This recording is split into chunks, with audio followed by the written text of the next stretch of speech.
Boss season 6 അവസാനിച്ചെങ്കിലും ഇപ്പോഴും ചർച്ചാ വിഷയം ജാസ്മിൻ ഗബ്രി കോംബോയെക്കുറിച്ചാണ്. റീ എൻട്രി നടത്തി ഷോയിലേക്ക് വന്ന ഗബ്രി ജാസ്മിനെ കൂടുതൽ തളർത്തിയെന്നാണ് ഒരു വിഭാഗം പ്രേക്ഷകർ അഭിപ്രായപ്പെടുന്നത്. അതേസമയം തന്നെ ഇത് ഫൈനലാണെന്ന് ജാസ്മിനും ഓർക്കേണ്ടതായിരുന്നുവെന്ന് അഭിപ്രായപ്പെടുന്നവരും ഉണ്ട്. ഗബ്രിയെ ഡ്രസ്സിംഗ് റൂമിൽ വെച്ച് റസ്മിൻ ഇന്നലെ തെറി വിളിക്കുന്നതും ഇന്നലെ എപ്പിസോഡിൽ കാണാൻ സാധിച്ചു. ഇന്നലെ നടന്ന സംഭവത്തിൽ ഏറ്റവും ടച്ചിങ്ങായി തോന്നിയത് റസ്മിൻ ജാസ്മിനെ സംരക്ഷിക്കാൻ നടത്തിയ പോരാട്ടമായിരുന്നെന്നാണ് ബിഗ് ബോസ് പ്രേക്ഷകൻ പറയുന്നത്.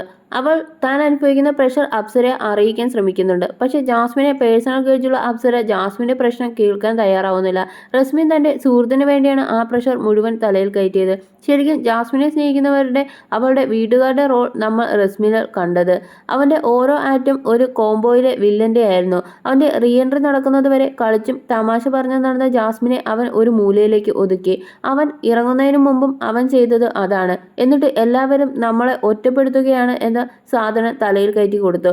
ക്യാമറ മാത്രം നോക്കി അവിടെ നിന്ന് അവന് വന്ന അന്നത്തെ ഫോക്കസ് തന്നിൽ നിന്ന് മാറുന്നു എന്ന് കണ്ടപ്പോഴാണ് അവന്റെ ടോക്സിക് സ്വഭാവം പുറത്തെടുത്തത്. ജാസ്മിൻ കയറി വന്ന അഫിയും ഒക്കെയായി നന്നായി ഇടപെടുന്നു, സംസാരിക്കുന്നു. ക്യാമറയുടെ അറ്റൻഷൻ തന്നിൽ നിന്ന് പോകുന്നതും അവന് മനസ്സിലാക്കാൻ പാടുണ്ടായില്ല. അപ്പോഴാണ് അവൻ അവളെ അവോയ്ഡ് ചെയ്ത് ഹേർട്ട് ചെയ്യാൻ തുടങ്ങിയത്.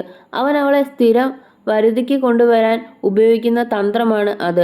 അവൾ ഇരിക്കുന്നിടത്തും നിന്ന് പെട്ടെന്ന് എഴുന്നേറ്റ് പോവുക, മാറിയിരിക്കുക, തലവേദന അഭിനയിച്ച് കൂടുതൽ അറ്റൻഷൻ നേടുക എന്ന പരിപാടി. ഇതൊക്കെ ലൈവ് കണ്ടവർക്ക് കൃത്യമായി മനസ്സിലാവുന്നുണ്ട്. അതോടെ അതുവരെ കളിച്ചു ചിരിച്ചു നടന്ന ജാസ്മിന്റെ മൂഡ് മാറി. അവൻ അവളോട് പറഞ്ഞത്, ഞാൻ നിന്നെ കാണാൻ വേണ്ടി മാത്രമാണ് വന്നത്. നീ എൻ്റെ കൂടെ മാത്രമേ ഇരിക്കാവൂ, എന്നാലേ എനിക്ക് ക്യാമറ കിട്ടൂ എന്നാണ് അതിൻ്റെ പിന്നിലെ കാര്യം. പിന്നെയുള്ള ഇമോഷൻസ് ബ്ലാക്ക്മെയിലിംഗ് ആണ് ഏറ്റവും ക്രൂരം. ഫിനാലേക്ക് നിൽക്കുമ്പോൾ അത്രയും നെഗറ്റീവ് പറയേണ്ട ഒരു കാര്യം എന്താണ്? അവൾക്ക് അവിടെ നെഗറ്റീവ് ആക്കുന്നത് അവനാണ് എന്ന് അവന് തന്നെ അറിയാം. അവളോട് കുറച്ച് ആത്മാർത്ഥത ഉണ്ടെങ്കിൽ അവൻ ആ നാടകം അതിനകത്ത് കളിക്കില്ലായിരുന്നു. പുറത്തിറങ്ങി അത് തീർക്കാൻ എന്തായിരുന്നു പാട്?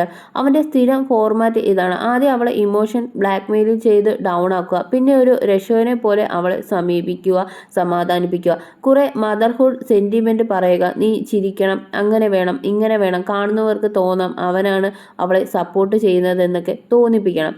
നീ ഇൻഡിപെൻഡൻ്റ് ആകണം എന്ന് പറയുന്ന അവൻ ചെയ്യുന്നത് അവളെ ഒറ്റയ്ക്ക് ആരുമായി മിങ്കിളാകാതെ മൂലയ്ക്കിരുത്താനാണ്. അതാണ് അവൻ്റെ ഇരട്ടത്താപ്പ്.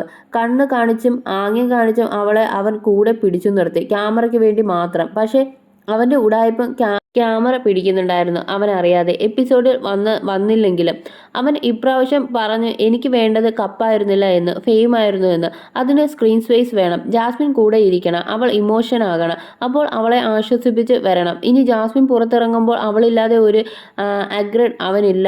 അവൻ്റെ മാലയും ഫോട്ടോയും മാറ്റിയപ്പോൾ തന്നെ ഗബ്രി സോഷ്യൽ മീഡിയയിൽ ചർച്ചകളിൽ നിന്ന് മടങ്ങി തുടങ്ങി. ഇനി ഇറങ്ങുമ്പോൾ അവൾ കൂടെയില്ലെങ്കിൽ അവൻ തീരെ അപ്സെറ്റ് ആകും. അതൊഴിവാക്കി അവളുടെ കൂടെ കൂടുതൽ അറ്റൻഷൻ നേടാനുള്ള ശ്രമമായിരുന്നു അവളെ അവസാനം മാനിപ്പുലേഷൻ ചെയ്തു അവൻ ചെയ്തത്.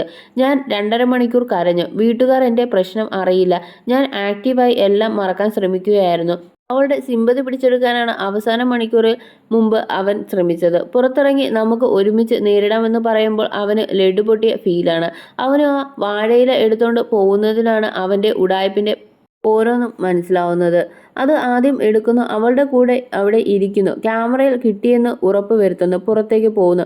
ഡ്രൈ ഡേ ആയതുകൊണ്ട് അവൾ എഴുതിയത് ഔട്ട് പോകില്ല എന്ന് കരുതി എഴുതിയ അവൾ അവിടെ നിൽക്കുന്നു. വൈരുദ്ധ്യമുള്ള കോംബോ ആയിരുന്നു എല്ലാം. ക്യാമറയ്ക്ക് വേണ്ടി കളിച്ച ഒരുത്തനും സമൂഹത്തിൻ്റെ ഓഡിറ്റിങ്ങിന് പുല്ലുവില കൽപ്പിക്കാത്ത ഒരുവളും, ഉടായ്പ മാത്രം കയ്യിലുള്ള ഒരുത്തന് 100% റിയലായി നിന്നവളും, അവളെ രക്ഷിക്കാൻ കൂടെ നിന്ന അവളുടെ കൂട്ടുകാരിയും.